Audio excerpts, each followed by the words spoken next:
What's up, everybody? Josh Armijo here. I hope everybody's doing good and well and stuff. I got an album review to do for you, and I'm going to be talking to you about the new album from the band Impaled Nazarene, entitled Vigorous and Liberating Death. This is released on Osmose Productions.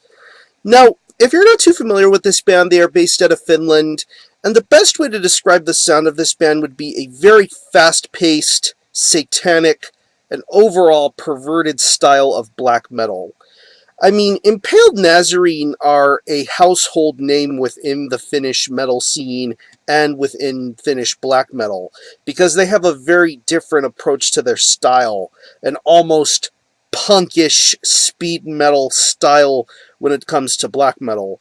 I mean, they have been around for almost 2+ decades, and they have delivered a very, very interesting body of work.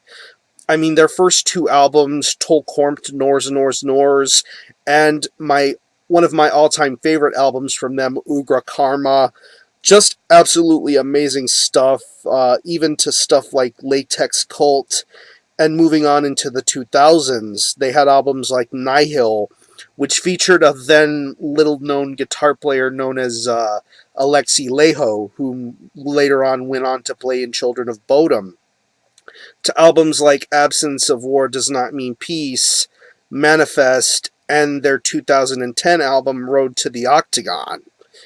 Just a pretty solid discography, pretty hard-working, consistent kind of stuff.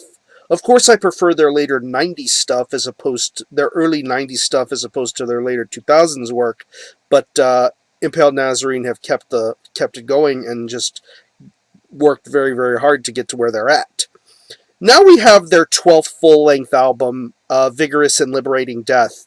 It's 13 tracks, and it clocks in at around 34 minutes in length. And as is the typical routine with an Impaled Nazarene record, expect things to fly by at a very quick pace. No song is really longer than 2 to 3 minutes in length, and everything goes by very fast-paced and smooth. But honestly, compared to the last couple of Impaled Nazarene records, I would say that this is probably the best 2000s related Impaled Nazarene release they've put out in a very, very long time. And it's very, very telling because this is the first Impaled Nazarene album to not include any songs with goat references. Because if there's any diehard Impaled Nazarene fans out there will know, the goat has always been a very symbolic fixture of an Impaled Nazarene record. Pretty much in the imagery, the visual aspects, the song titles, but there is no goat to be found on this album. You would think that if losing one of their trademarks would affect how they sound or how they handle themselves, it doesn't really seem to be working here with Impaled Nazarene. They deliver probably their most inspired record in years.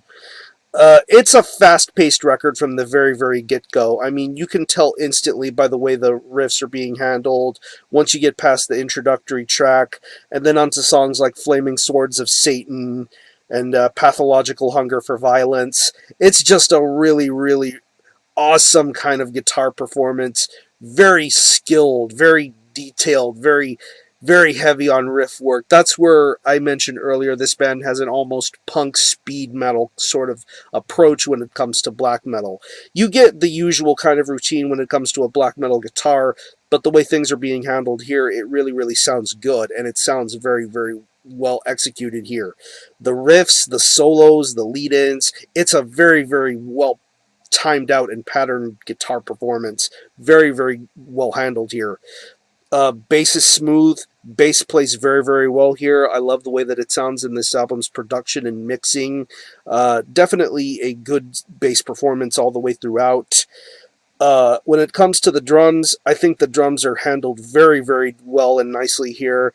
Again, in the same routine as the speed of this album, it is a very fast-paced record, and the fast moments definitely get the job done here.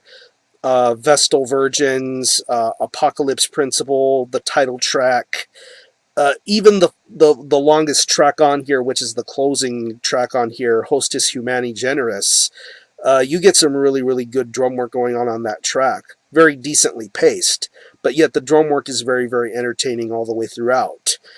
And when it comes to the vocals, the typical Impaled Nazarene vocal performance, very rugged, very raspy, very understandable, and pretty much in the vein of any Impaled Nazarene release. It's very, very twisted sounding stuff.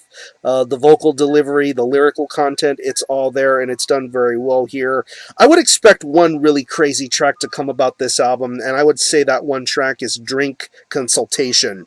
Very, very entertaining track. From the minute you hear a beer being poured on the track, it's classic Impaled Nazarene stuff, and I love the entertainment aspect of this band, the humor that lies in certain instances, and even the Finnish language tracks that are on here, like Kulemon Varjat, Riskiarvo, really, really good tracks, and just the way he handles himself in the Finnish language, it's really, really cool stuff. So overall, if you're a fan of old and new Impaled Nazarene, I think this is probably one of their most inspired records yet. I think this is really, really an awesome release, and definitely shows you why Impaled Nazarene have been doing this for quite so long. There may be an absence of goat on this album, but that doesn't mean that it's going to hold things back. Everything just goes full force here. This is a very, very awesome Impaled Nazarene record. If I had to pick any favorite tracks, I would definitely have to say Flaming Swords of Satan, Pathological Hunger for Violence, Vestal Virgins, Apocalypse Principle, and Drink Consultation. So again, the album is Vigorous and Liberating Death by Impaled Nazarene. This is released on Osmose Productions. Pick this up wherever you're able to, and I'm going to give this a very solid 8.5 out of 10. Very awesome Impaled Nazarene release. These guys are continuously proving why they are the legit bestial perverts of this black metal genre. So support Impaled Nazarene. I'm going to conclude this review. Thanks a lot for watching. Thanks for turning on my channel, and until the next time, Army Ho out.